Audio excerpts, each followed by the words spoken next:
오늘은 베드로후서 1장 1, 2절을 살펴보고자 합니다. 1, 2절은 그 당시 그레코 로만 시대의 편지 형식을 그대로 가지고 있습니다. 그래서 이 발신자, 수신자, 무인사로 구성되어 있습니다. 먼저 이 발신자에 대해서 살펴보면 예수 그리스도의 종이며 사도인 시몬 베드로는 이라고 말하고 있습니다. 여기서 이 종이라는 말은 실질적으로는 이 종이라는 말이 아니라 노예라는 말입니다. 아마 성경 본문을 해석하면서 이 노예라는 단어가 어감이 강하기 때문에 이 순화하여 종이라는 표현을 쓴 것으로 보입니다.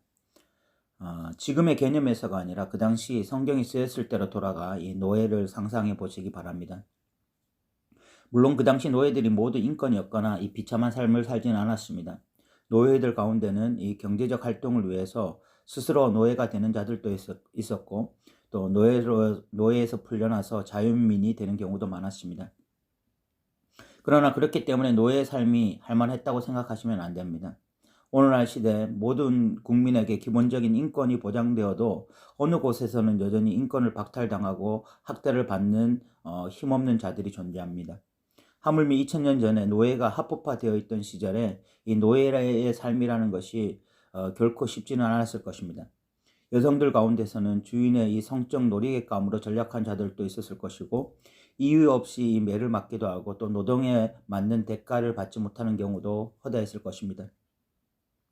무엇보다 노예는 그 당시 공식적으로 이 주인의 소유라는 분명한 개념이 있었고 또 자신의 의사와 상관없이 주인의 뜻을 따라 사는 자여야 하는 것이 법적인 것이었습니다.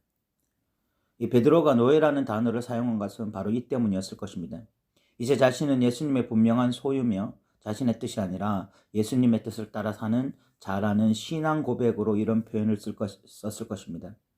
그런데 이는 습관적인 고백이 아니라 실제적인 고백이었습니다. 종교인의 화려한 고백이 아니라 신앙인의 진실된 고백이었습니다. 진짜 베드로는 예수님의 노예로 남은 인생을 산 것입니다. 로마서에 보면 우리는 사탄의 노예가 아니라 이제 하나님의 노예가 되었다라고 선언합니다. 사람은 둘 중 하나의 노예로 사는 것입니다. 인간은 스스로 자신은 누구의 노예도 아닌 나라는 존재로 살아간다고 생각하지만 실질적으로 인간은 하나님의 노예가 아니면 사탄의 노예입니다. 어떤 사람은 나는 하나님은 믿지만 아직 믿음이 부족해서 하나님께 순종하지 못하면서 산다고 말을 합니다. 그런데 그 말이 얼마나 무서운 말인가 하면 하나님께 순종하지 못한다는 것은 자신의 육체적 욕구에 순종하며 산다는 뜻이고 사탄의 뜻을 따라 산다는 말과 동의어예요.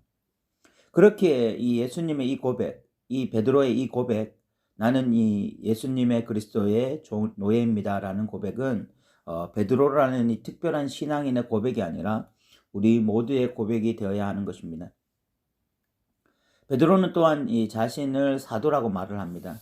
사도라는 말의 뜻은 보냄을 받은 자라는 뜻인데 이는 사명자라는 것을 의미합니다. 베드로는 사명자로 사명을 다해야 할 자였습니다. 그렇게 시간을 허투루 쓸 수가 없었습니다. 시간을 아마 쪼개면서 하나님의 뜻을 어떻게 하면 성취할 수 있을까? 어떻게 하면 자기가 하나님 앞에 사용받을 수 있을까? 그 고민으로 그렇게 시간을 잘 사용했을 것입니다. 이 베드로의 이 두 가지 정체성, 하나는 나는 주님의 소유다. 나는 주님을 또 하나는 나는 주님을 위한 사명자라는 이 분명한 정체성은 베드로의 삶의 방향성이나 목표나 가치를 명확하게 했을 것입니다. 그런데 동일한 고백을 우리는 사도 베드로에게서도 보게 되거든요. 베드로도 나는 그리스도의 종이다, 그리스도의 사도다 이런 표현을 잘 썼어요.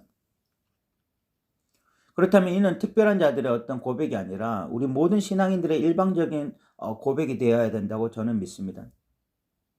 저는 우리 모두에게 이 두 가지의 정체성이 분명히 있기를 바랍니다. 그리고 베드로는 자신을 시몬 베드로라고 말을 했습니다. 이 베드로의 원래 이름은 시몬이었는데 예수님이 이 시몬에게 베드로라는 이름을 더해 주셨습니다. 베드로라는 이름은 반석이라는 뜻이죠. 반석이라는 뜻의 의미는 견고함이나 흔들리지 않음에 있습니다. 베드로는 원래 잘 흔들리는 자였죠. 복음서에 나타난 베드로는 결코 그 이름에 걸맞는 사람이 아니었습니다. 그런데 사도행전에 오면 베드로는 말 그대로 베드로가 됩니다. 견고한 사람, 흔들리지 않는 그런 반석이 돼요. 신앙은 이렇게 자라가는 것입니다. 신앙은 이렇게 사람을 변화시키는 거야. 어제와 오늘이 다른 신앙생활이 되어야 됩니다. 우리도 과거에는 참 베드로처럼 참 많이 흔들리고 연약하고 부족했다면 지금은 신앙이 반석이 되어야 되는 거죠. 견고함이 더해져야 되는 것입니다. 저와 여러분 모두 그렇게 되기를 좀 소망하고요. 이제 베드로는 수신자를 말하는데 우리 하나님과 구주 예수 그리스도의 의를 힘입어 동일하게 보배로운 믿음을 가진 믿음을 우리와 함께 받은 자들에게 라고 되어 있습니다. 여기에 몇 가지 중요한 점이 있는데 첫 번째가 성도들은 하나님과 구주 예수 그리스도의 의를 힘입어 살아가는 자들이라는 것입니다. 지금 저희 교회는 매일 성경 읽고 기도하려고 힘쓰고 있습니다. 그러나 그런 것에 기대어 신앙생활이 안전하다고 생각하면 그것은 곧 자기의가 됩니다. 다른 말로 하면 자기의에 기대어 신앙생활을 하는 것입니다. 우리는 자기의에 기대어 신앙생활을 하는 자들이 아니라 하나님과 예수 그리스도의 의에 기대어 신앙생활을 하는 자들이에요. 그래서 우리는 성경을 읽을 때도 기도할 때도 하나님의 은혜와 예수님의 십자가를 의지해야 합니다. 우리의 하찮은 종교적 열심에 기대지 않고 그 시간에 부어질 하나님의 은혜, 십자가의 능력에 기대어야 하는 것입니다. 성도들은 자기의가 아닌 바로 하나님의 의, 예수님의 의에 힘입어 살아가는 자들이기 때문에 그런 거죠. 그리고 사도 바울은 두 번째로 동일하게라는 표현을 씁니다. 이 단어가 가지는 의미를 우리는 잘 알아야 돼요. 저는 교권주의 아래 자랐습니다. 저는 모태신앙으로 성장하면서 귀가 따갑게 들었던 이야기 중 하나가 주의 종을 하나님 대접하듯 섬기라라는 것이었습니다. 어머니는 목사님이 신방 오시는 날이면 최고의 것을 대접하고자 힘썼어요. 저는 어렸을 때 좋았죠. 목사님이 오시는 날이 좋았습니다. 왜냐하면 그날은 뭔가 특별한 것을 먹을 수 있는 날이었기 때문에 그래요. 그런데 성경을 연구해 보니까 목사는 주의 종이고 성도들은 평신도라는 말이 전혀 맞지 않는 말이었습니다. 이것은 교권주의 그늘 아래서 나온 계급주의적 발상이었습니다. 우리의 머리는 오직 예수 그리스도입니다. 그리고 목사든 성도든 그 누구든 다 하나님의 백성입니다. 우리는 동일해요. 누가 탁월한 영성을 가졌다, 누구에게 기도해 받아야 된다, 그런 거 없습니다. 다 동일합니다. 목사는 목사로 부름을 받아 성도들을 가르치고 양육하는 것이고 성도들은 각자의 일로 부름을 받았습니다. 그 부르신 곳에서 각자 자신의 사명을 다할 때에 그 일은 목사가 서재에 앉아 설교를 준비하는 것만큼 중요하고 고귀하고 거룩한 일이 되는 거죠. 오늘 베드로는 바로 그것을 말하고 있어요. 베드로는 내가 사도이고 예수님의 12제자 중 수제자이고 내 설교에 3,000명 5,000명이 회개했으니까 난 좀 특별한 주의 종이다라고 말하지 않았습니다. 또 오히려 베드로는 동일하게 라고 이야기를 했어요. 당신과 나는 동일합니다. 그런 고백을 하고 있는 것입니다. 그리고 세 번째로 보배로운 믿음을 가졌다라고 말을 하고 있습니다. 결국 그 누구라도 가지고 있는 그 믿음은 보배로운 믿음입니다. 왜 그렇습니까? 하나님의 선물이기 때문이죠. 우리로부터 온 것이 아닙니다. 우리는 지금도 가만히 내버려두면 예수를 부인할 자들입니다. 주의 뜻대로 살지 않을 자들이에요. 그런데 우리가 성경을 사랑하게 되고 기도의 자리로 나아가게 되고 일상을 믿음으로 살아보려고 힘쓰는 이유가 무엇입니까? 하나님이 선물로 주신 보배로운 믿음을 가졌기 때문이죠.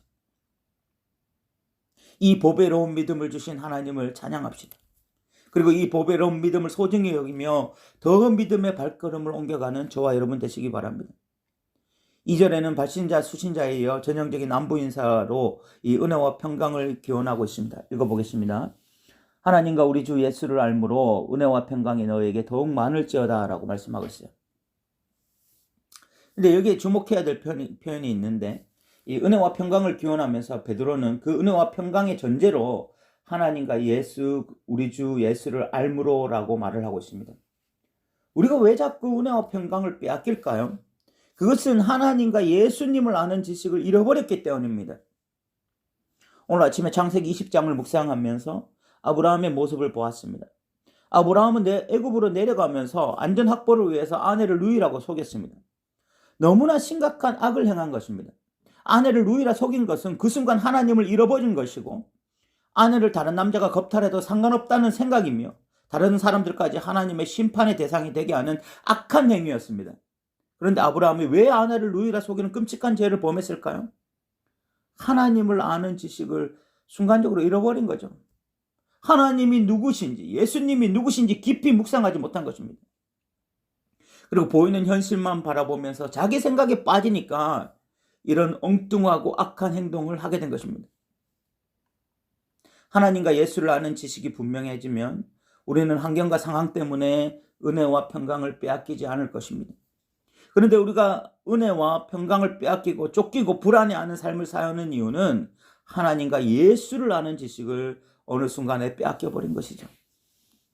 베드로가 예수님을 바라볼 때는 물 위도 걸었지만 예수님이 아닌 바람을 바라볼 때는 물속으로 빠져들어갔습니다.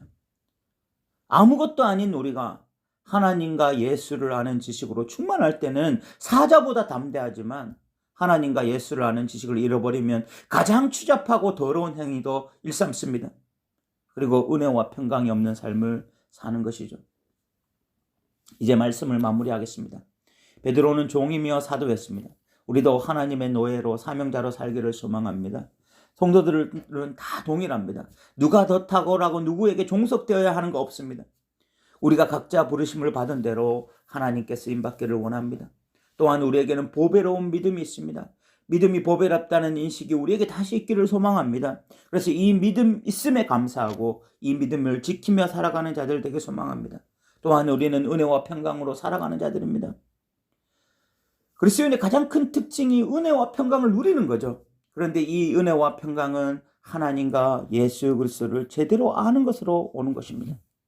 늘 예수 그리스도를 제대로 아는 이 지식이 우리 안에 풍성해지기를 소망합니다. 들어주셔서 감사합니다.